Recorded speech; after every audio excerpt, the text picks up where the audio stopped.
Patrick Cantlay broke through and won his first PGA Tour event Sunday, the Shriners Hospitals for Children Open. On Tuesday afternoon, he spoke with Golf Week's David Dusek about his equipment. David Dusek: if you don't mind my asking, how tall are you and how much do you weigh? Patrick Cantlay: I'm about 5'11" and 175,180, depending on the day.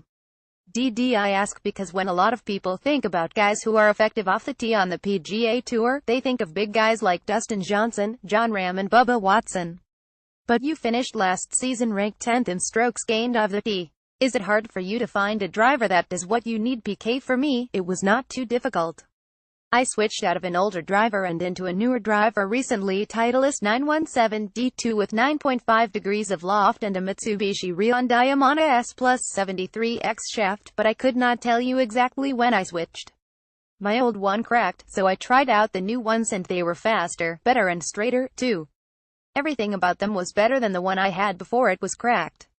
I don't have a lot of trouble finding equipment because I don't change very often.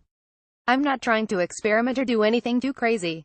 I've got the same driver shaft that I've been using for a long time, which I think is a key part of the equation. Did the crack happen when the PGA Tour van was at the event, or were you in competition? PC: it happened at home. Patrick Cantlay, Eric Boltusa, Today Sports. What was the fitting process like, and was the shaft something that you were willing to change? PC: I went down to TPI Titleist Performance Institute in Oceanside, Calif, and tested drivers with one of the guys down there who works on tour, JJ Van Wezenbeek. I hit the D3S and then some D2S, and the 917D2 had some better numbers on TrackMan, so I decided to use that.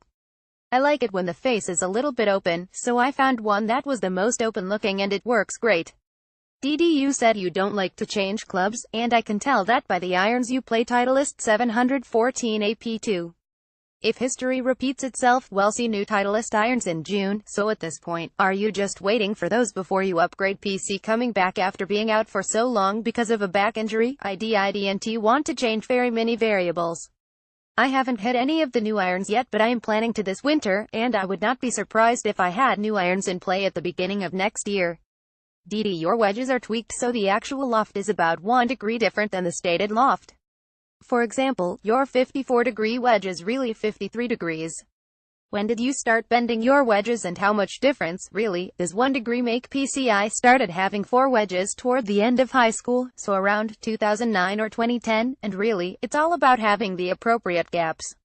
I have 4 degrees between all my higher lofted wedges and 5 degrees between the gap wedge and the pitching wedge.